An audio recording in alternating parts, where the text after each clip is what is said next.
Okay. Hi guys. Already about to start. I've given people 10 minutes to see if they can join us. If they want to join us, then that's cool.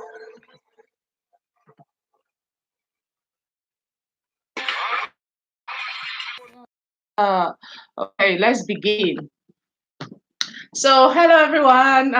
For the two people that have joined me, yes, we've got two people at least.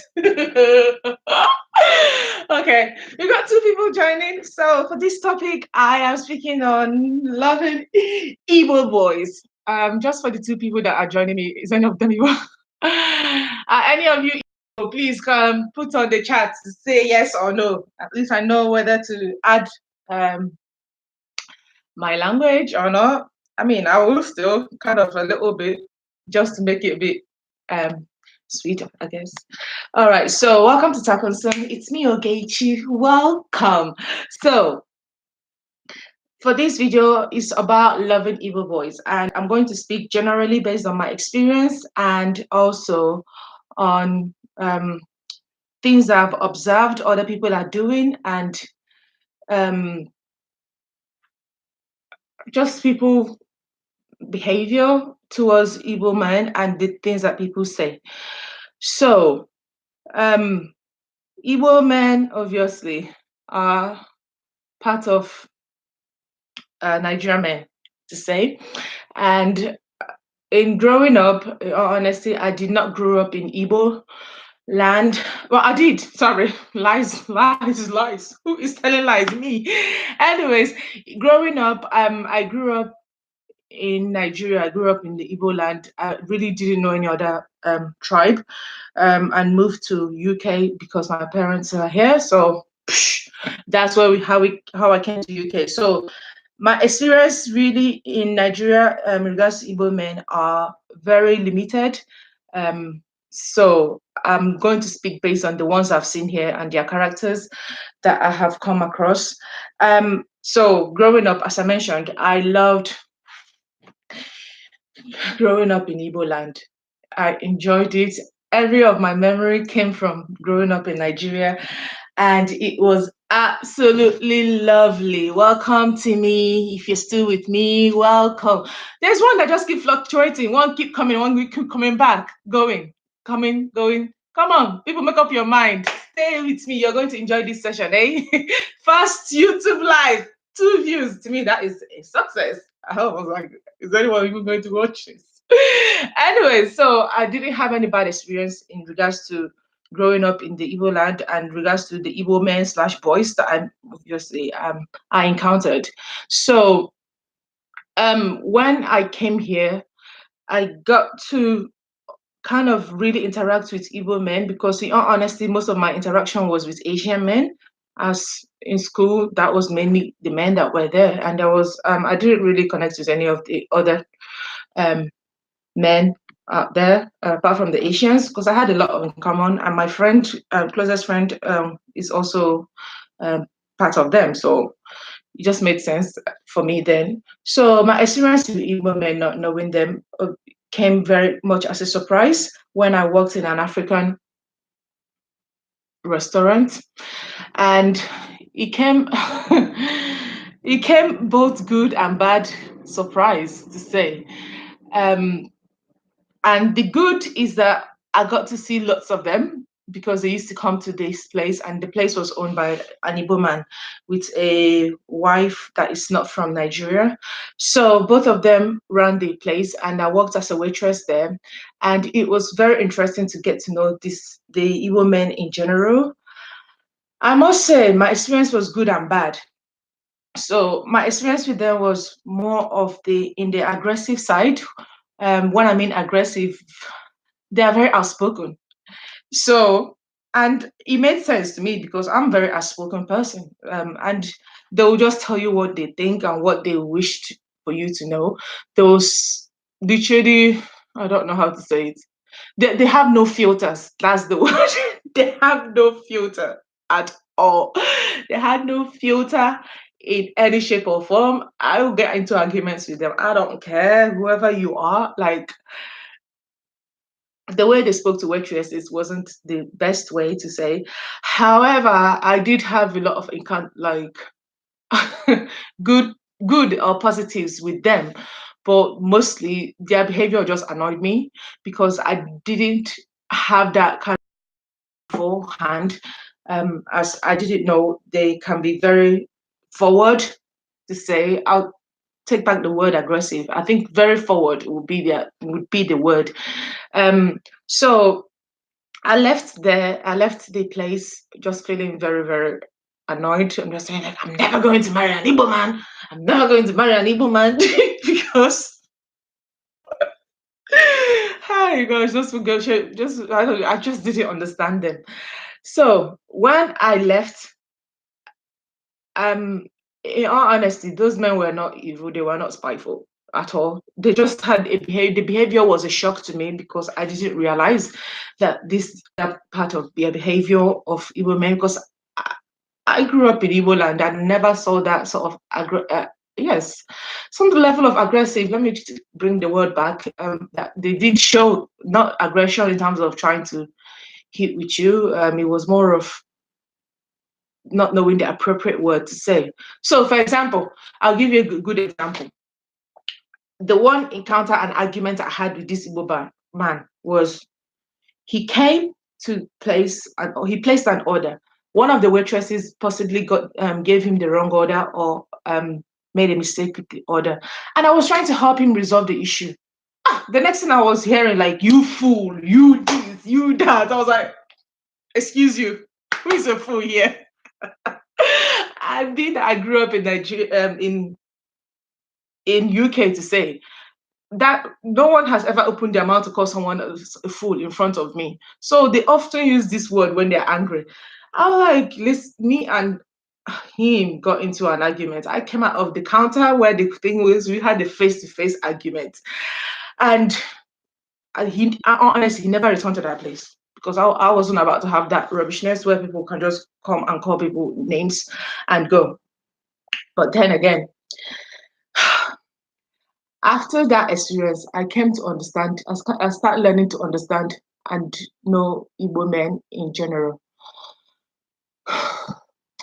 So, what did I come to learn about them? I actually had to take a step back because, as I mentioned, these things were shock to me. So I had to take a step back to understand these people and to know how to approach them and where they are coming from. And I think for you to love Igbo men, you have to be understanding, you have to be empathizing, and you have to be open, um, and strong-willed as well, because they will help you develop that very quickly if you are not. So I came to understand that though they speak in such a forceful way, they actually mean no harm. I can't believe it. They actually mean no harm. They just are very direct in the way they speak. And I I didn't know that, so I thought it was just them being mean and aggressive. So the kind of the look on Igbo men shifted for me because then I got to see them for who they are and got to understand them. As after the incidents, honestly, they will come and pretend nothing happened. In fact, they will even hug you, sister. And this is something I never got from other men of other race or even tribe at all. It was like nothing happened. They'll just come back to you and say, "Oh, my sister, oh yeah, give me this or do this." Or there was just this kind of, I would say it's almost like nothing happened and they never took it to heart. But I was there vexing. And I couldn't help but just to stop being angry with them because um it just made no sense. I was the only one who was angry and it just made no sense. So I had to let go of every grudge or anger I had in the place because they will come, they will hug you. In fact, they will buy food for you. They will take care of you. They will just, they will just show you love and care. Yet at the same time, they'll annoy you, the crap out of you, and that really bugged my mind because I'm like, which kind of people are these? So then obviously as I grew, I got to know more of Igbo men, and then was as had to kind of mingled more with them through church and through other social gatherings. Like you have the New Yam Festival here, you have the um, parties that you go to, and then you have church as well. So at this point, obviously, I start getting to understand them more, and then I can see them from my own perspective, because sometimes I'm quite forward and I'm very direct. I hate indirect people. I hate people that insult people indirectly. I hate it. So I'm very direct in the way I speak and approach people. And so that really, really helped me understand them a bit better, because I'm no different as well to them.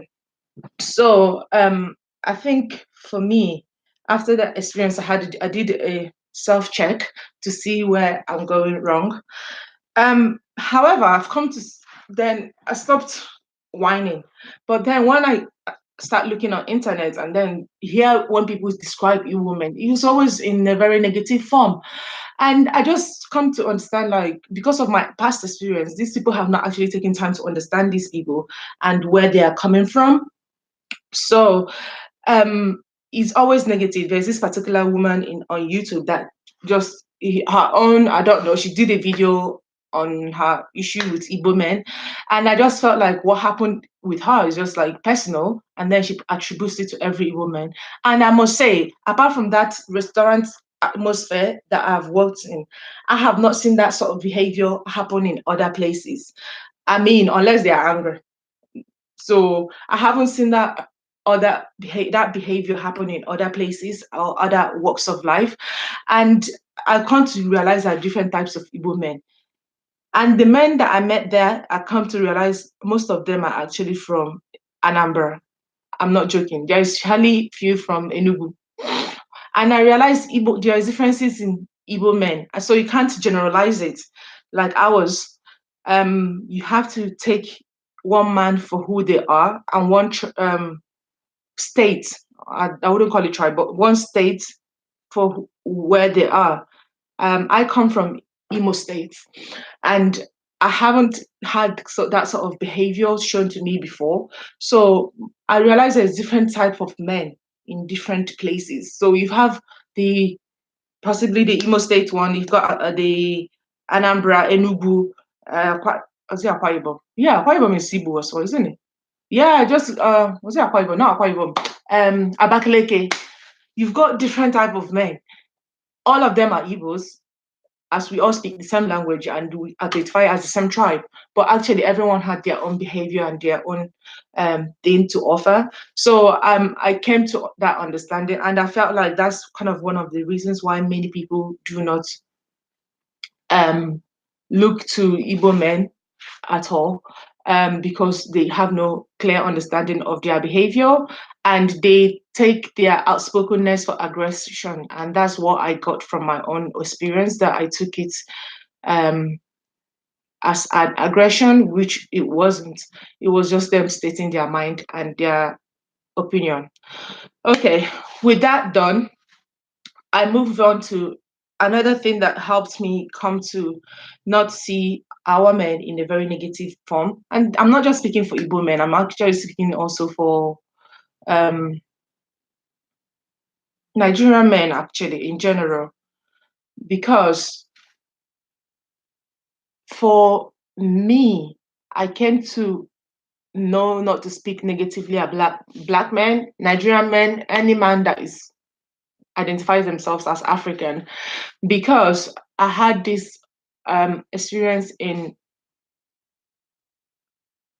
London Olympics, and I worked there 2012, the Olympics in 2012, and I worked for the basketball arena. And I remember when Nigeria was playing against Lithuanians, and they were Lithuanians were very, very, very racist, aggressive, and very damn right rude, to be honest. And they were doing these racist chants. You know, when they tell you racist chants happen in football, I didn't realize it happened in basketball as well. And they were doing this racist chant that they had to be stopped several times. And they were playing against Nigeria. And I saw when this chant started, coming in, how it affected the performance of our men. Um, and it really saddened me because most of them, as they were really trying their hardest to play, they could not keep that mindset of um, playing the ball very well, because this chance affected their psychological being. Do you understand? The chant, I can't repeat it on this channel because it was just too much. I honestly, I was crying. I went out crying. I was like, gosh, you could just see the men, the face. They did the same thing to the Americans because most of the American basketball players were blacks, if not all of them were blacks. And I realized the effect of negative talk on our men. So that is one of my reasons for actually doing this video, because I've obviously come to understand Igbo men, come to understand Black men in general. I wouldn't say I fully understand them, but I've come to know that some of their behavior is not to be taken in a very negative form, because if you take it very personal and very negative, it will affect you and it affects them. And if you're speaking against them or speaking about them in a very negative way, it would definitely affect their mood and their personality and who they are. It's like we find ourselves being hypocrites when we describe Igbo men as what's it called, aggressive, not willing to listen. And I find as Igbo women, they're actually like that. As I mentioned, I had to do a self check myself. There's nothing aggressive about us. It's just the way you express yourself.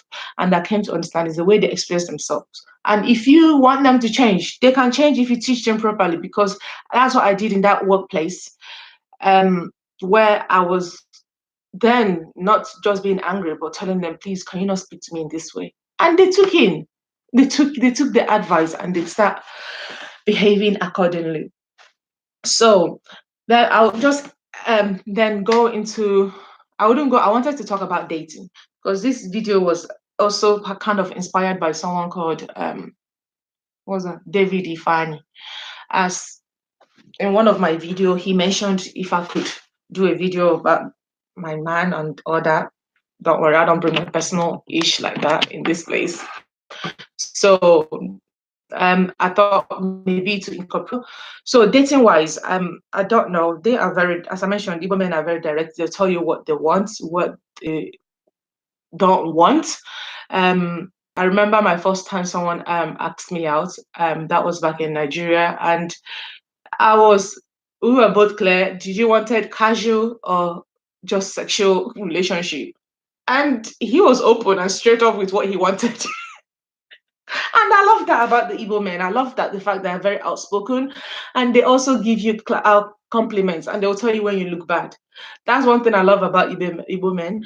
Another thing I like about them is a sense of fashion. They really have a good sense of fashion, and they like to dress well, and I like that. So cities or tribes in Nigeria find that very intimidating.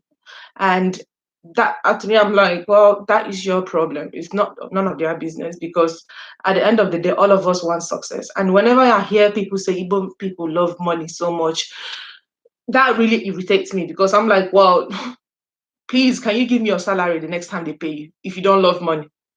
Do you understand?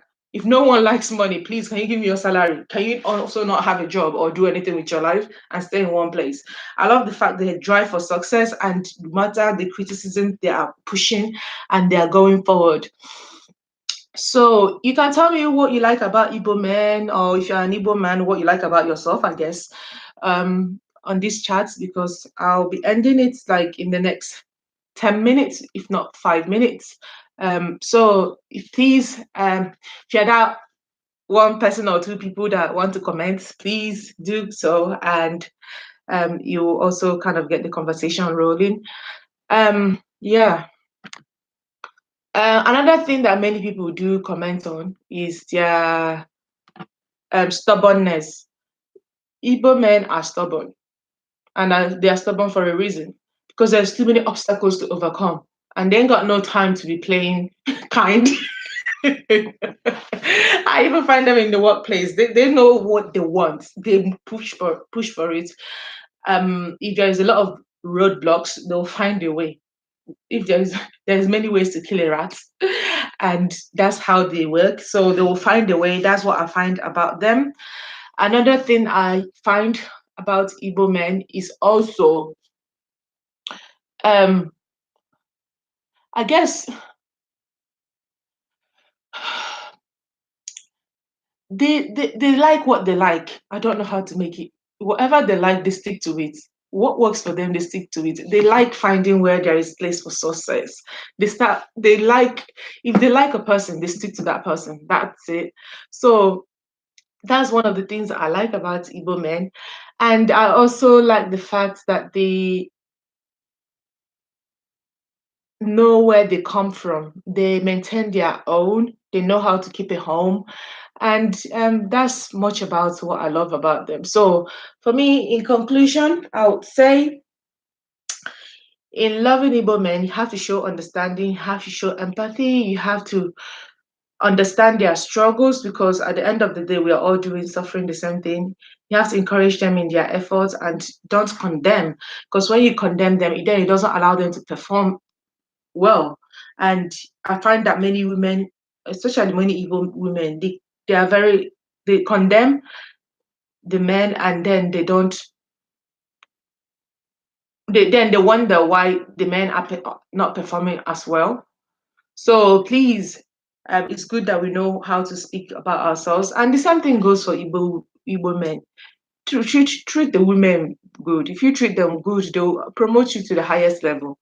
So the struggle, I'm not speaking just for every Igbo man, I'm just speaking for the ones that I've had experience with, and come to understand that obviously they're not all aggressive. They're not aggressive actually. They are just simply outspoken. And if you don't understand them, you will take it that way. And the same way I'm very outspoken. And when people don't understand me, they find it that, oh, you're very aggressive. I'm like, babe, I'm not aggressive. You do not understand how to speak. I speak my mind the same way you speak your mind. Maybe we speak in different ways. So that's kind of my thing about loving Igbo men. And before I end this live video, um,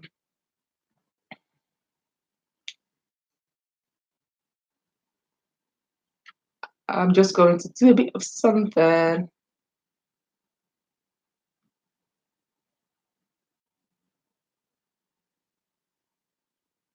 Give me a minute. So I guess my own advice is to bless the men and not curse them. Because when the men are prospering, a nation is prospering. The same way for the females, if you bless the females and encourage faith and in what they do as Igbo women, they will succeed beyond comparison, and they will carry you along. Because I find in a nation, it's the women that um, carry the nation or the men along. Whatever the women are doing, the men comes into. That's what I come to discover. So that's my own little 2 cents about Igbo men and their issues. But I wanted to do something, but this my computer is going slow now. So if you give me a minute, let me just find this. Come on.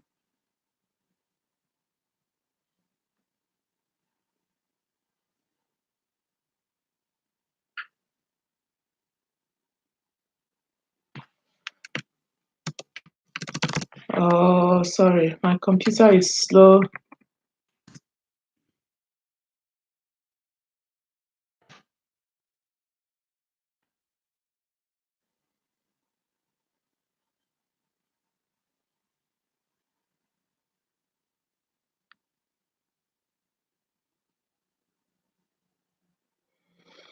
So what I wanted to do is to pray over and bless Igbo men. And this the blessing before I sign off. It say this is my prayer for you guys, and I hope you pray for your women as well and encourage us as well in our own efforts. It goes like this. I'm reading Psalm 20 upon your life. May the Lord answer you when you call to him in distress, and may the Lord of Jacob protect you. May He send you help from His sanctuary and grant you support from Zion. May He remember all your sacrifices and accept your burnt offerings. May He give you the desire of your heart and make all your plans, your godly plans, succeed. We will shout for joy when you are victorious, and will lift our banners in the name of our God. May the Lord grant you all your requests. Now, I know that the Lord saves His anointed. He answers them from His heavenly throne with the power of His right hand. Some trust in chariots and some trust in horses, but we trust in the name of our Lord. They are brought down to their knees and fall, but we rise and stand firm.